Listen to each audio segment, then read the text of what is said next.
everyone, and welcome to another video. As you can probably tell, I am not in my usual spot for filming. This is because I'm not actually at home. I'm house sitting at the moment like I was in my last video, still here. But I'm going to be showing off everything I got for this first half of November. Or no, December. It's December already. Jeez. So this really is the month where you can see how I've cut back on a lot of my spending. I do have other titles coming, of course, but there's a lot less things here than probably previous months have shown I get. And again, like I said in my last couple videos, I am changing the direction of how I'm going to be buying and collecting and everything else in the foreseeable future, and how I really handle my own personal collection and why I buy things. So I'm going to start with the manga. It's the smallest amount of things I got this month, or this first fortnight. And I'm going to start with the most recent volume, volume 4 of Devil's Line. So this is a title that I think, I don't know how many people are reading it. I personally enjoy it a lot, immensely. It's very, very engaging. I thought some of the story developments in this volume were phenomenal. There's a certain scene that just art-wise and atmosphere-wise just totally grabbed me. I was thoroughly enjoying myself reading this volume. Ryo Hanada has done a great job with her characters. I think this series overall has a lot of really interesting potential, and I like the direction they're going with it. I know this series is already 7 or 8 volumes long in Japan, so we're about halfway through what's currently available, and I can't wait to read more of it. It's just been really good for me, and yeah, I do recommend Devil's Line. It's a little bit of a slow starter. You may feel that it takes a while to sort of establish the direction it's going in. I personally didn't have that problem, but I do know that other manga reviewers feel that way, which is a perfectly valid criticism. So yes, Devil's Line Volume 4 was really great, put out by Vertical, and I cannot wait to read more. Next is a title probably more of you are familiar with, and that is Volume 6 of Haikyuu. This is the majority of the game between Alba Josai and Kurasano. If you're familiar with the television show, this is sort of the final episodes of the first season. And yeah, just fantastic. I've said this about Haikyuu before, but I find the series itself, it's not reinventing the wheel. It's not doing anything groundbreaking, but it's the way it presents it is phenomenal. I think it's a very engaging series, and the characters are really fun. You always get a sense of pride whenever anything happens with these characters, but like so many other good sports series, you're not just rooting for our main characters. The side characters, the opposition players, are just as interesting and entertaining as our main characters. Of course, a perfect example of that is Oikawa, who is on the cover here with Kageyama. Just a great volume overall. Haikyuu's I love. I'm so happy it's coming out monthly. It's the sort of series that once you start, you don't want to stop, and I find that to be true with both the anime and the manga. So yeah, I'm just really glad that Viz has decided to put this on their monthly schedule rather than their like waiting a couple months between volumes, because it would be really hard to sort of not. The wait between would be hard, I think, in my just personally. Now this next volume is one I haven't actually read yet. I got it a couple, probably last week or 10 days ago, but just haven't gotten around to actually opening yet, although I am really looking forward to it. And that is Blue Exorcist Volume 16, Kazuo Kato's sort of ongoing shonen series about the son of Satan who is trying to become an exorcist and kill Satan, as it were. Blue Exorcists, I find it's a pretty typical shonen, and it's not perfect, but I really, really enjoy a lot of the plot within Blue Exorcist as well as the characters. I'm a big character fan. If you've got good characters in your series, I will probably enjoy it. But Blue Exorcist, I think more so than a lot of other similarly, like, boy has certain powers and then wants to become the best at something. I really like the dichotomy between sort of his demon side and his human side, as well as his link with his brother. I think it's done really well in Blue Exorcist. I think that a lot of the later arcs in the series, the Kyoto arc, the Izumi arc, are much stronger than sort of the first part of the series. And hopefully with the new anime series coming out next month, it'll sort of rejuvenate interest in this franchise. Kazuo Kato has a fantastic art style. I really, really, really enjoy it. And yeah, just overall, Blue Exorcists is not perfect. It's not really anything new, but it's fun, funny. The action is great. Really easy to follow as well. You don't get muddled with sort of what's going on whenever there is action or a fight scene. And just it's got a lot of heart to it, I think, as well, which appeals to me a lot. And finally, for the manga, I told you I had a very small amount this video, is the sort of debut of Natsuki Takiya's sort of very well regarded but unbefore licensed series, Twinkle Stars. So this is the first omnibus. The series itself was released in Japan with 10 single issues. I know that in Australia we also got those 10 single volumes many years ago when Australia was still getting Changi releases from Singapore. But this is the first time that the United States has gotten an English version of this series, and of course the rest of the world outside of Australia and Southeast Asia. So this is Yen's most recent release of this author's work. You can definitely tell they're trying to build a library of her stuff. Of course, with Fruits Basket, their relicense, and also Lissalot and Witch's Forest. I've heard nothing but good things about Twinkle Stars. I'm a fan of the mangaka's other works, and I'm looking forward to this one. I've heard it's got a lot of drama like Fruits Basket, and it's certainly something to keep your eyes out for. It is shorter, of course, than Fruits Basket, but I'm interested to see the direction it goes in, and I really love the sort of fascination with stars, if that makes sense. I'm very much a fan of space and stars and that sort of thing, so any manga with that as a sort of an idea behind it, I'm happy to support and look after. Next is the anime that I got this month. There's a couple titles here, more so than there is manga, I should say.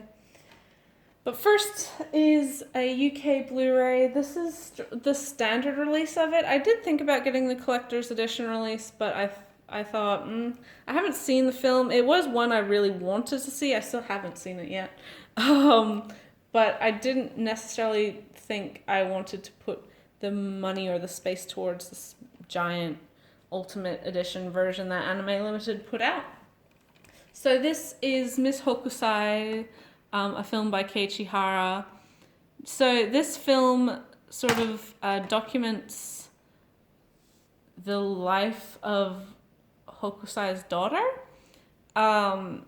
It's very interesting. I've heard nothing but good things about this movie, like I said with Twinkle Stars.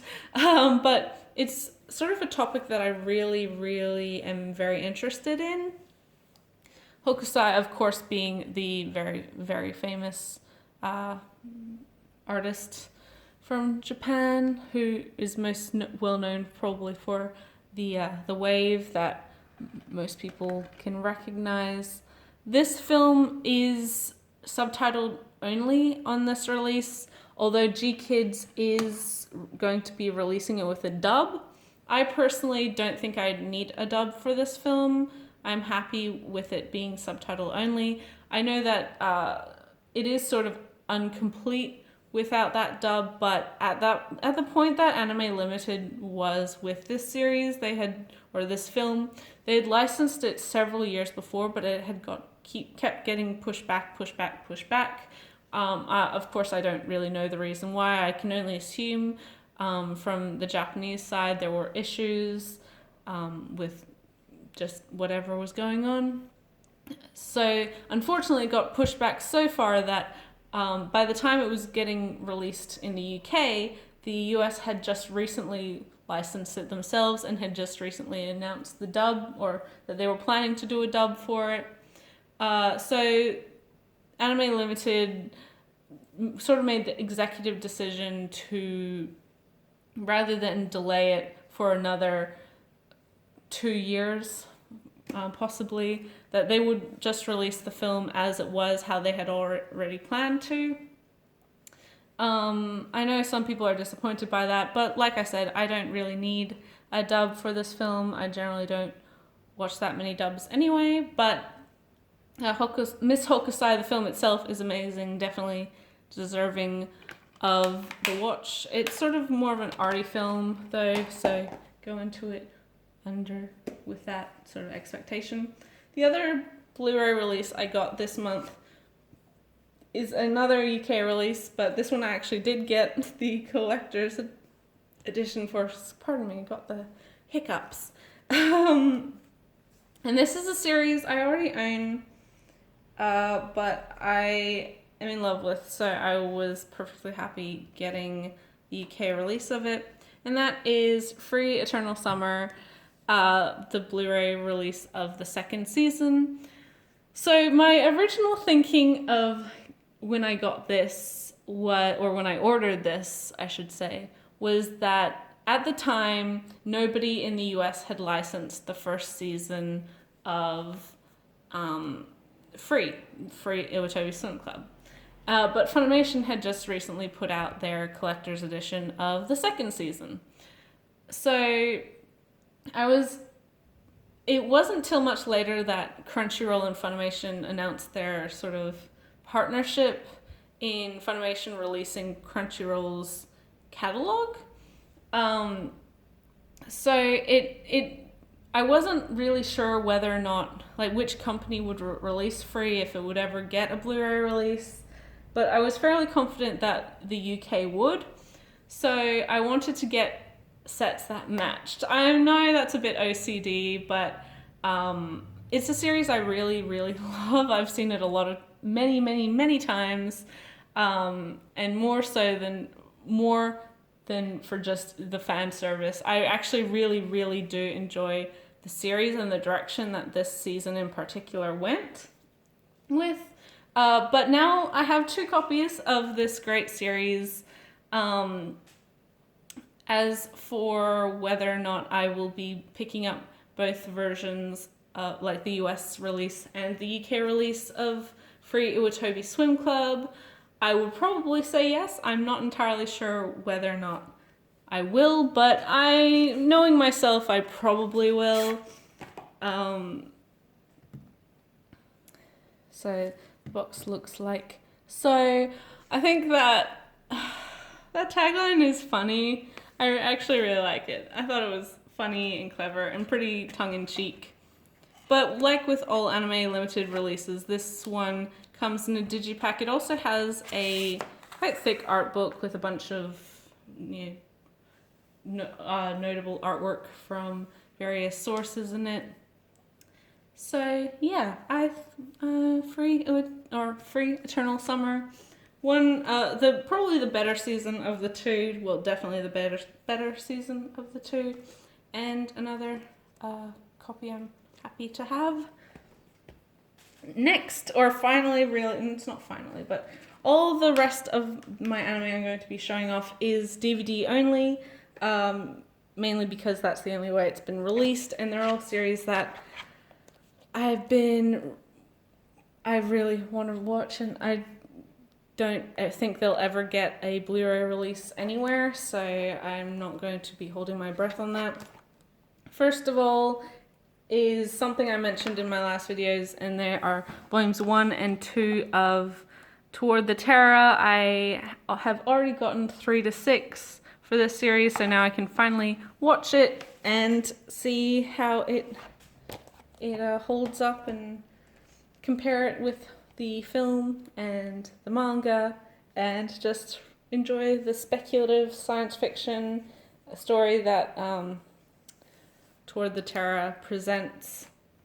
Next is a Shine release, a Shine DVD release. This series is one of my favorite from last year. Last year, or was it early this year? I think last year. It's immensely funny. I've said before that I don't always completely connect with a lot of Japanese humor. Some comedic Japanese shows I don't find funny at all, including things like Azumanga Daioh, which I know is basically blasphemy, or Fumofu, Fumofu, which again is like blasphemy admitting, but it's just not funny to me. I didn't really find that style of humor worked very well for me. I prefer personally very dry comedy, things like Hozuki's Cool-Headedness, or very zany, like off-the-wall sort of comedy like Daily Lives of High School Boys, Nichijou, and this show.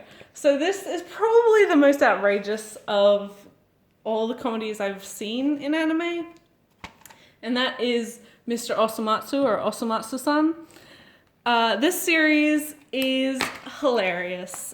It has a huge following in Japan. It was immensely popular.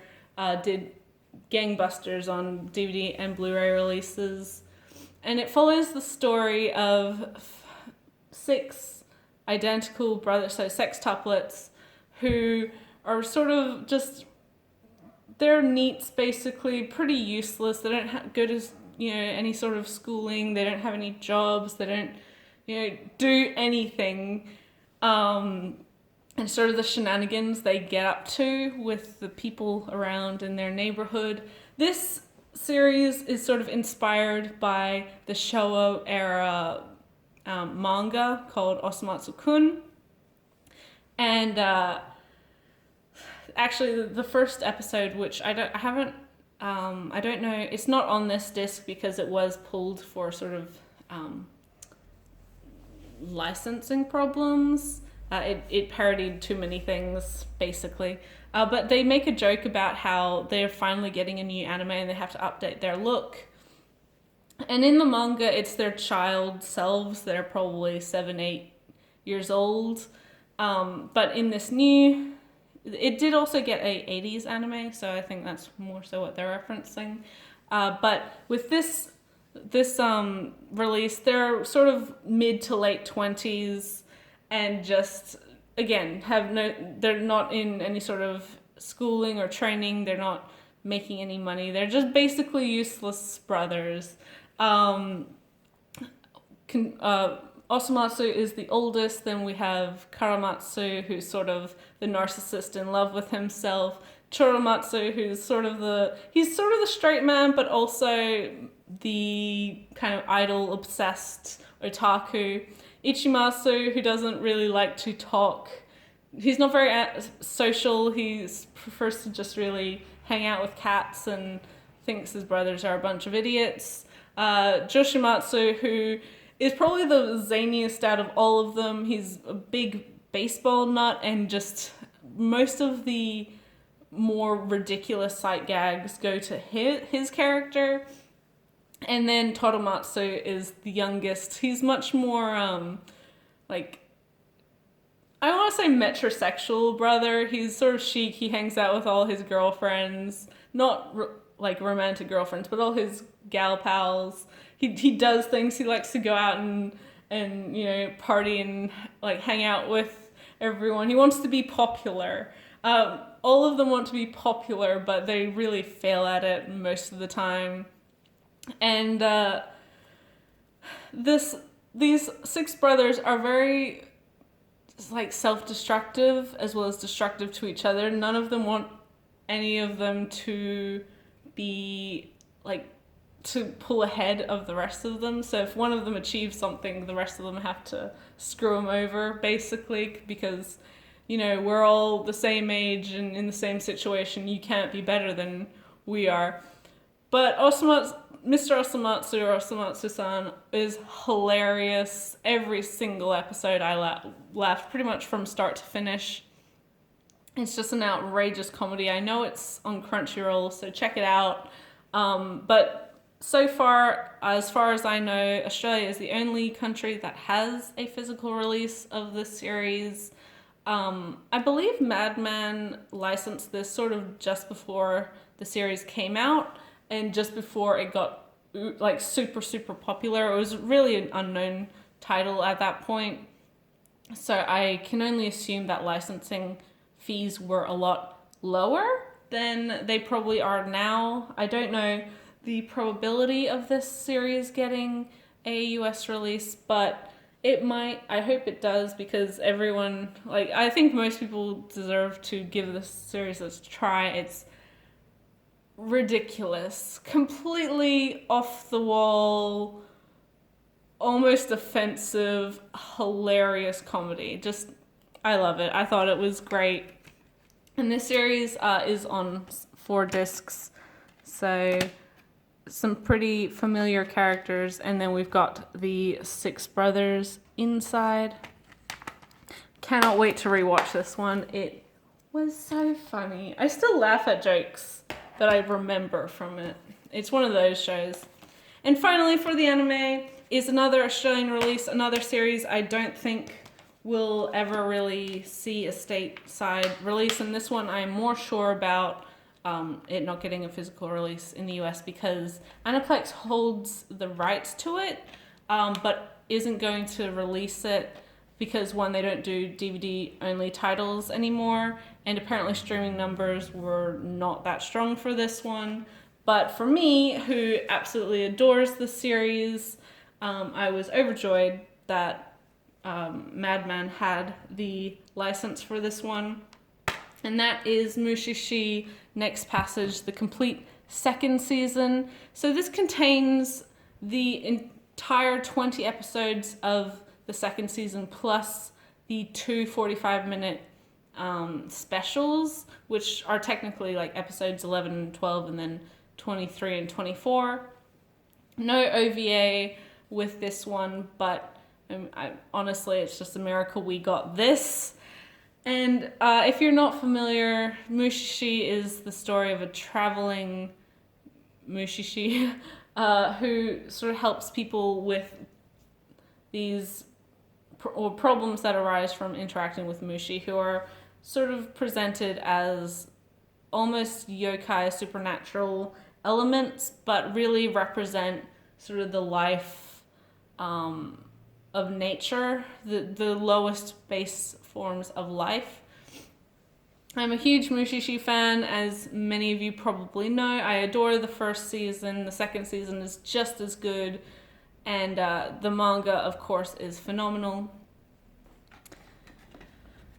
As for this series, this season it does adapt the entire rest of the manga. So we have all of the series animated now at this point, and really some amazingly beautiful, haunting episodes in this one. Just gorgeous. If you loved the the job that Artland did with the first season, their backdrop or background work, just the scenery, the music, everything.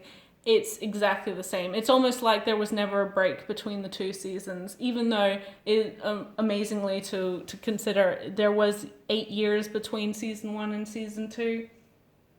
The fact that we got such a perfect continuation of this series that didn't miss a single beat tonally, plot-wise, anything is just phenomenal. The art, the animation is just as good. Of course, a bit more updated. The original was in 4:3 because, like I said, it was probably 2006, 2007 show. Whereas this one is, full like widescreen. The performances just all around are phenomenal. It's just a great series. I highly recommend it. The opening song again is similar to the first season in that it's an English folk song.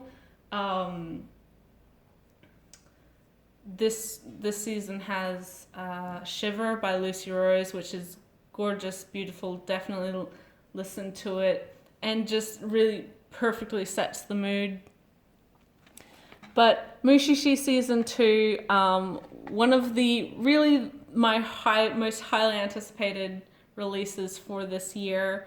Mushishi is a series I go back to a lot, over again, and I'm just overjoyed that that we get a physical release for this one. It is on 3 discs, so the episodes I assume are a bit more crammed on there than what is normally expected, especially for what is technically a 24 episode series, but I'm not going to complain.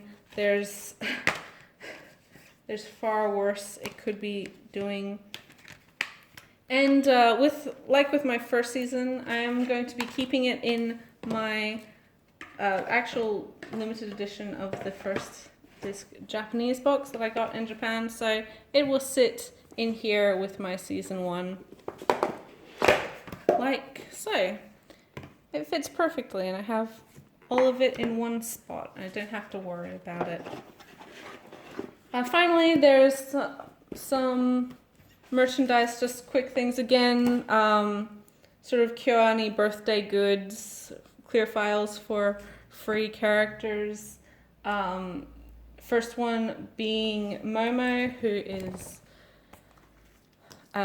more like main character within the second season, front and back, whose birthday is the beginning of December, 6th of December, I think it says. And then the other one being Reiru Gazaki, who's the main character in both seasons. His birthday is the 14th, apparently, according to KyoAni. But aside from those, I did actually get 2 art books. Well, 1 art book, 1 fan book. The fan book I got on recommendation of Azio Manga, who was posting pictures and sort of really he goaded me into it. I'm not really one to pick up fan books, as I find them a bit of a waste, considering I can't read the informational stuff in them. But the percentage of just pure artwork compared to the information stuff was pretty high, so I decided to put the money down for this one, and that is Horomia fanbook 10.5. So the most recent, as I said, of course, like I was mentioning, a lot of info at the beginning that I personally cannot read, but is still pretty interesting to look at. And the entire last probably a good 1/5 of the book, all these are color illustrations. So yeah, I'm pretty happy with that. I really love Horomia. The manga is one of my favorite romance mangas. I think it's got a great relationship. It got very funny interactions between the characters. It is always one I enjoy reading. And finally, so this video doesn't go too long, although it's already half an hour now, is Haruki Asada's second illustration book. I already own his illustration book, Shine, which is focused specifically on Tegami Bachi. This is more of general works as well as like works from his manga aisle. But if you don't know Haruki Asada, his artwork, in my opinion, is phenomenal. It's really my style of art that I enjoy seeing from artists. I'm going to try and flick through this pretty quickly. I love his color works, the shadow, the blending. Ooh, I'm trying. Let's get a page where it's not just black. No, I'll go this side actually. As you can see, like I mentioned, there's artwork from Isle, his basketball manga from many years ago now at this point. I just love the sort of delicateness of his character designs, as well as, like I said, the pastel balance of characters. I love his color work. You can really see it a lot more in Shine, but he has a phenomenal use of sort of blacks and then really pastel color, like this one here. I'll see if there's a one that uses blue, because his works that use blue and purple are really some of my favorite. Here's one. And that's a lot of what Shine is, the Tegami Bachi one. Just gorgeous, gorgeous, gorgeous, gorgeous. This book, I believe, is out of print, but I got it fairly cheap on Amazon Japan via proxy. Just wonderful work. It's Cold Water, pretty easy to find, and a beautiful, beautiful addition to anyone's art book collection, especially if you haven't really seen his style of work yet, or just for Tegami Bachi fans, Asada fans in general. Yeah, just gorgeous work. Oh, there's one. I could have flipped the page over one more and there would have been one. Anyway, that is everything I got for this first part of November. Not a huge amount, like I said. It is, I mean, there's a fairly few things here, but it's not like a huge haul of disproportionate size. I think it's fairly reflective of how I've changed things and how I'm going to be going forward with this channel. And hopefully you guys support me with that decision. So yeah, so there's everything stacked up in one spot. I'm gonna push those flowers out of the way. Another long video. I tend to ramble and I apologize for that. But I hope you enjoyed. I'll see you in the next video. I don't know when exactly that'll be, but there should be some stuff there. I'm expecting a few things from the Right Stuff sale, which I ordered mid-November, but with international shipping and also Christmas time, these things take forever to get here on the other side of the globe. But anyway, thanks for watching. I'll catch you in the next video, guys. Bye till then.